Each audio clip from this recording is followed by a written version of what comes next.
په هلمند ولایت کې د ملک سلمان خیریه بنسټ په مالی ملاتړ او د توحید مسیح په همکارۍ له زرو اړمنو کورنۍ سره د خوارکي توکو مرسته شوې ده. په دغه اړمنو کورنۍ کې د داخلي بې ځای شوو کډوالو، کونډو او یتیمانو کورنۍ هم شامل دي. د یادې مرستې د ویش پر مهال د توحید مسیح ماوین وایي د یادې مرستې لپاره مستحق او اړمن کسان د کډوالو چارو ریاست له لوري ورپېژندل شوي دي. د هغه په وینا چې دغه مرستې به د افغانستان په ټولو ولایتونو کې پر اړمنو او مستحقو کورنیو وویشل شي.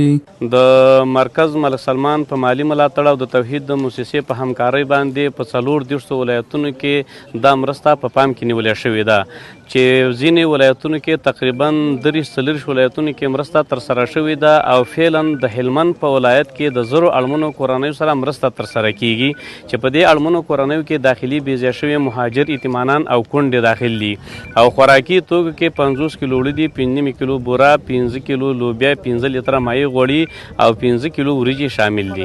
پر همدې مهال د هلمند ولایت د کډوالو چارو ریاست رئیس د مرستې د شفافیت په اړه بشپړ ډاډ ورکوي او وایي چې په هلمند کې د داخلي بې ځای شوو کډوالو سره مرستې د دوی د رسمي غوښتنو پر اساس ورسره شوي دي. د نوموړي په وینا چې اوس مهال په دې ولایت کې شاوخوا 15,000 داخلي کورنۍ بې ځای شوي دي. هغه زیاتوي چې په نږدې راتلونکي کې به په دې ولایت کې له ګاونډي هیوادونو څخه راستن شوو کډوالو کورنیو ته هم په ځانګړي شوي ښارګوټو کې نمرې وویشل شي. د هغه په وینا چې په تیر یو کال کې له ګاونډي هیوادونو څخه د راستنه شوو کډوالو کورنیو شمیر څه باندې 11,000 کورنیو ته رسیدلی دی. د دغه کډوالو د کورو د سرپناه دپاره دلته یو شارک جوړ شوی دی د شورا د میدان او د ګریش په مابین کې دی، تقریبا پر 15,000 جریبه باندې جوړ دی. نو دغه کار پر شروع دی جوړ شوی نه دی، کار پر شروع دروازه جوړه شوې ده، سړکان پکښې وتلي دي، نمرې جوړې شوي دي، خو تر اوسه پورې توزیع نه ده شروع شوې. دا په پلان کې لرو چې انشاءالله په دغه لنډ وخت کې هغه مستحقینو لیست جوړ شوی دی، هغه عالي کمیسیون ته استول شوی دی، دا خوا څخه چې منظوري راغله انشاءالله توزیع شروع کېږي.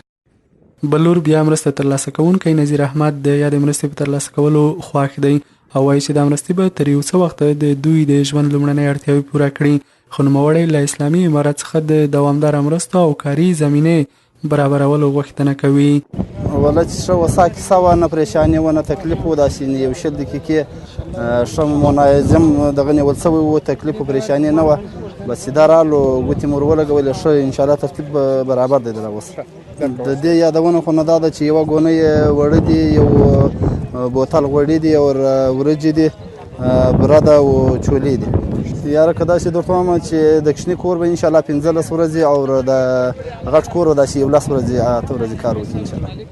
دا په داسې حال کې دی چې څو میاشتې وړاندې د اسلامي امارت په کورنۍ بودیجه د افغانستان په 14 ولایتونو کې له 1200 راستن شوو کډوالو کورنیو سره د 15 بوجۍ غنمو او 15,000 افغانۍ نغدي مرستې هم شوي دي.